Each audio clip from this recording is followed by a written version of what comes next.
Assalamualaikum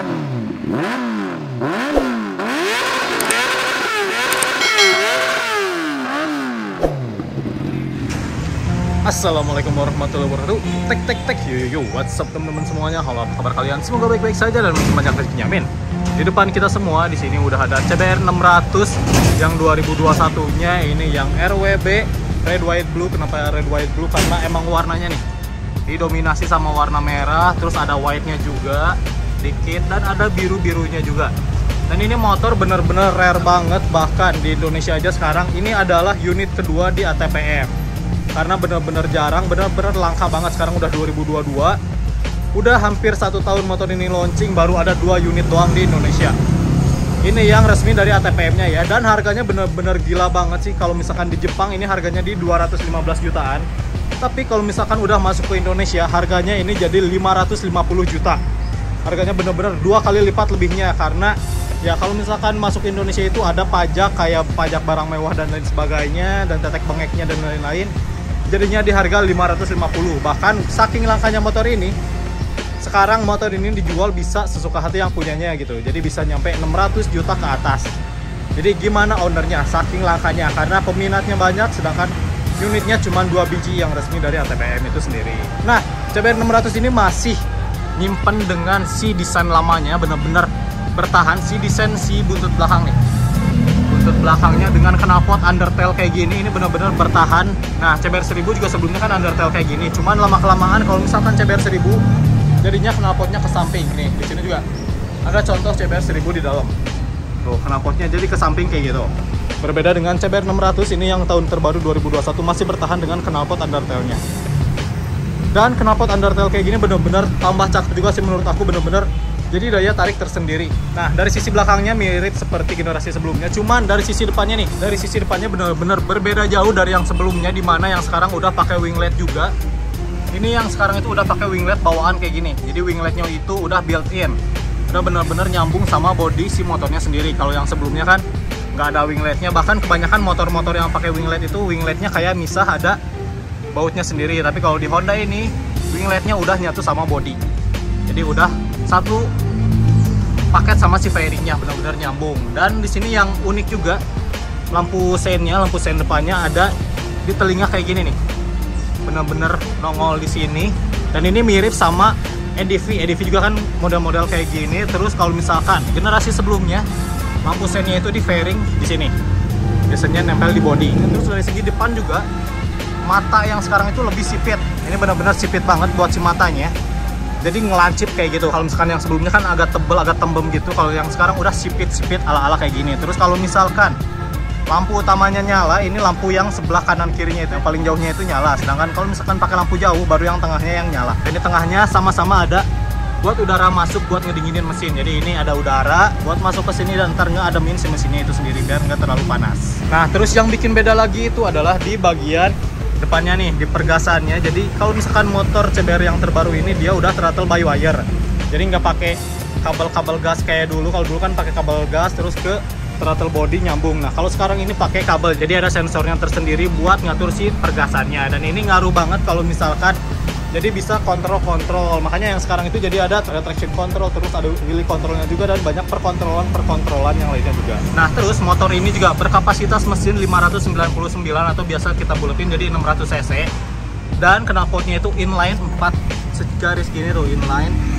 Dan tenaganya ini bisa mencapai 119,3 HP. Terus torsinya 64 Nm. Dan giginya ada 6 speed ya. Nah, terus sok depannya udah upside down juga by Showa nih. Terus ini double disc brake juga. Kalipernya dari Tokicho 4 piston. Terus udah double disc brake juga, ini 310 mm. Terus udah ada ABS-nya juga nih. Ini ada sensor ABS-nya di sini. Nah, sensor ABS-nya. Terus buat yang belakangnya ini disc brake 220 mm. Dan sama-sama udah ABS juga depan belakang. Jadi dipastikan buat pengontrolannya lebih cakep, lebih high teknologi ya. Dan kaliper belakang dari Nissan. Nah, yang biasa rangkanya itu kelihatan sekarang agak tertutup, pakai ada dari fairing gini, jadi agak ngumpet buat si rangkanya. Dan knalpotnya sama-sama ada knalpot guard juga biar nggak panas kalau misalkan kita lagi naikin motornya. Jadi pelindung buat nggak kena kaki dan biar nggak terlalu panas juga.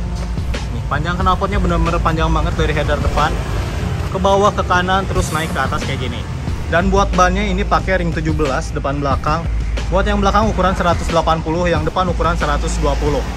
Dan palangnya kayak gini nih, palangnya bener-bener tipis-tipis kayak gini, mirip-mirip sama Marseille ini buat si palang si velgnya. Nah, di bagian tangkinya juga di sini ada cover tangki gitu, dan tangkinya itu di dalam biasanya. Dan ini minusnya kalau misalkan pakai cover kayak gini, kalau misalkan kita touring pakai tank bag gitu yang tas dan nempelin magnetnya ke tangki, kalau misalkan tangki kalian besi itu bisa nempel. Tapi kalau misalkan plastik gini kalian nggak bisa bawa tank bag karena nggak akan nempel si magnet yang di tasnya. Minusnya harus pakai tas yang di belakang, yang diiketin ke jok belakang, dan itu takutnya jatuh karena nggak bisa kelihatan. Terus di sini juga kita pindah ke bagian sebelah kirinya. Sebelah kanan tadi udah, sekarang pindah ke sebelah kiri. Nah, spionnya juga kayak gini. Ini spionnya bisa di flip kayak biasa ya, ala-ala moge seperti biasanya, bisa di flip kayak gini, bisa dibuka tutup. Dan bedanya sama CBR 1000 ini nggak ada lampu sennya. Kalau misalkan yang CBR 1000 kan udah ada lampu sennya nih kayak gini. Nah, kalau CBR 1000 kan kayak gini udah ada lampu sennya. Di bagian kuplingnya ini enteng banget karena ini udah ada asistennya juga, terus udah slipper class juga, jadi nambah enteng buat si koplingnya. Dan shock belakangnya ini Prolink mirip sama generasi sebelumnya nih. Ini buat shock breaker belakangnya. Dan di sini di persnelingnya ini belum pakai quick shift juga, walaupun ini udah throttle by wire. Harusnya lebih enak gitu buat pakai quick shift karena quick shiftnya nanti bisa up and down karena udah throttle by wire tersebut. Cuman gara-gara di sini belum ada quick shift, maka kalian harus tambah quick shift sendiri, harus tambah modulnya sendiri biar bisa pakai quick shift. Nah, terus di tengahnya, di bagian tengahnya ini ada buat ngeluarin exhaust gitu, exhaust dari mesin karena pasti panas. Dan ada buat pendinginannya juga gitu. Di bawah ada dua exhaust dari fairing, yang atas dan yang bawah ini buat ngedinginin mesin saat jalan. Jadi saat jalan itu ada airflow juga yang keluar, atau saat si radiatornya nyala atau si fan-nya nyala, itu bikin udara keluarnya itu lebih cepat, dan ke mesinnya juga jadi lebih cepat dingin gitu. Terus kita lanjut ke bagian dashboardnya nih. Honda juga masih mempertahankan kunci HIS-nya, Honda Immobilizer Security System. Jadi ini pasti aman. Kalau misalkan motor kita dijebol, motor kita nggak akan nyala karena ada HIS-nya ini tersendiri. Kalau nggak salah di tiap kuncinya itu ada chip yang harus dibaca, maka kalau misalkan dijebol dan nggak ada chipnya itu nggak akan nyala buat si motornya. Nih, di bagian stang kanan di sini cuman ada starter sama cut engine doang, udah nggak ada lagi. Cuman kalau misalkan di bagian kiri ini bener-bener banyak banget gitu. Ada select up and down buat ntar mode-mode di speedometer, terus ada lampu dim, lampu panjang, ada mode-mode juga karena ini udah ada traction control, wheelie control dan lain sebagainya, makanya bisa disetting dari sini. Ada klakson dan ada lampu sen. Terus di depannya ada lap buat di sirkuit, jadi ntar bisa dipencet-pencet kalau misalkan kita di sirkuit. Terus ada lampu hajarnya juga di sini. Nah, buat speedometernya ini udah full digital, kita coba nyalain aja. Bismillahirrahmanirrahim. Cakep banget tuh, lihat.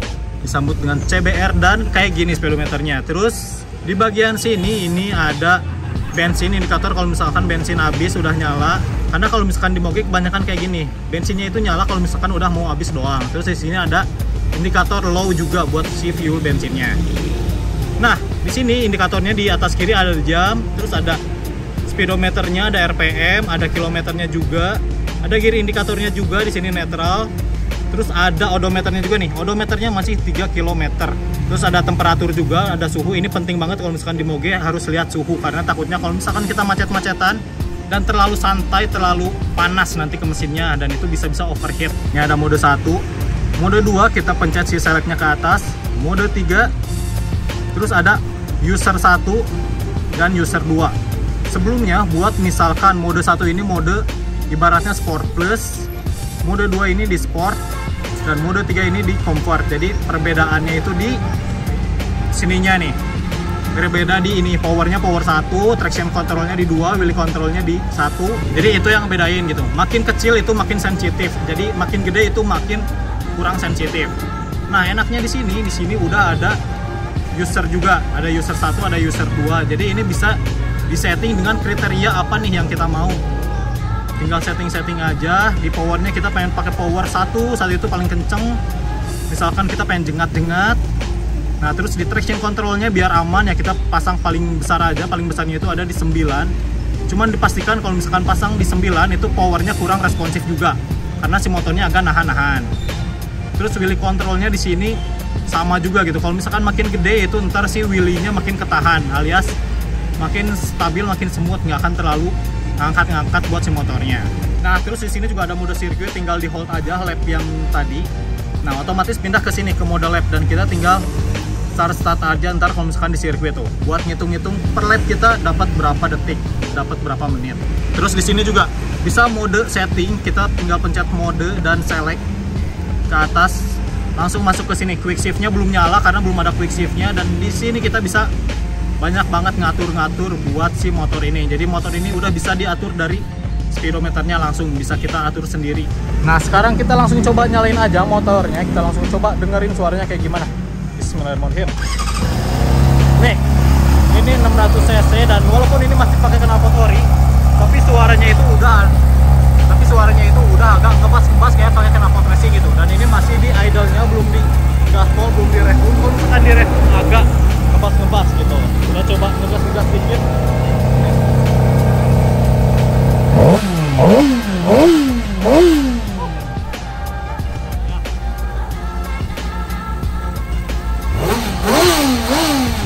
Sangar banget ini, walaupun knalpot ori tapi suaranya bener-bener udah enak banget gitu. Apalagi kalau misalkan kita ganti knalpotnya pasti lebih enak lagi teriakannya, karena ini juga motor inline 4 silinder segaris, jadi suaranya pasti moge banget.